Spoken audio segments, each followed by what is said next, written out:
Ladies and gentlemen, buckle up, because today we're diving into one of the most controversial and game-changing decisions of Donald Trump's presidency.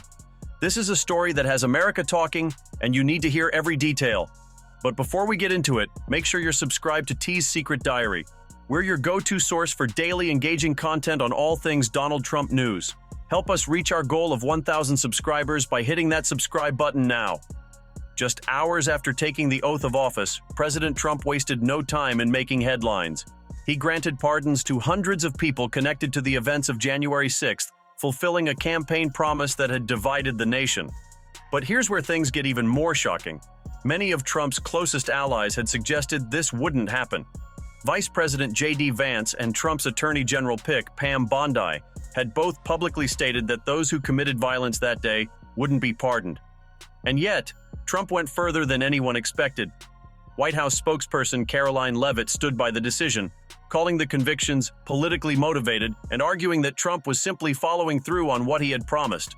And let's be real, Trump has always been a man of his word when it comes to shaking up the system. Love him or hate him, he does what he says.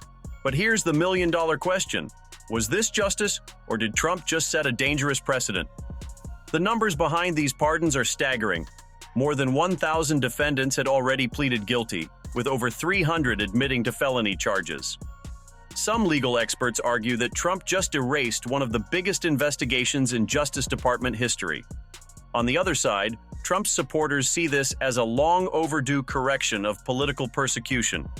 Many of them believe these individuals were unfairly targeted by a government out to silence them. And let's not forget Ashley Babbitt, a protester shot and killed by police while trying to enter the House chamber that day. To many in Trump's base, she's a martyr, a symbol of how far the government will go to protect its own power.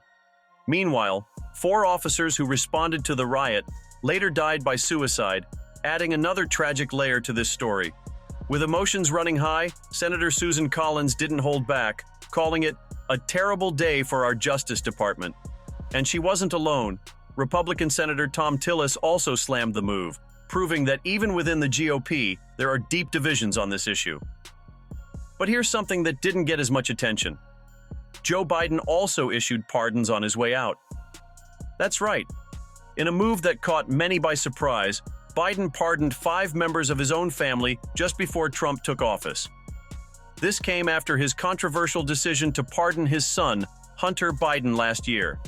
So while Trump's move is getting all the headlines, Biden's actions raise serious questions too. If Trump's pardons were controversial, what does that make Biden's? Now here's where things get really interesting. What does this all mean for America moving forward? For Trump supporters, this is a sign that he's not backing down. It's proof that he's ready to fight back against what he calls the deep state and a justice system stacked against conservatives. For his critics, it's a warning. They see this as the beginning of something much bigger, a moment where Trump proves he's willing to go to any lengths to reshape the system. But here's the reality. This fight is far from over. The media is going to push their narrative. The left is going to attack Trump harder than ever. But for his supporters, this is exactly why they voted for him. To take bold action, to challenge the system, and to protect those they believe were unfairly punished. So what's the solution? It all comes down to 2028. The next election will be a referendum on everything Trump does from now until then. If he wants to stay in power, he needs to prove that these moves weren't just about politics, they were about justice. And for the American people, it's time to decide. Do these pardons make you feel like Trump is fighting for you, or do they make you question his leadership? One thing is for sure, this is just the beginning. What do you think? Was Trump right to issue these pardons, or did he go too far? Drop a comment below and let's talk about it. Don't forget to subscribe for more exclusive updates on Trump's presidency and everything happening in Washington.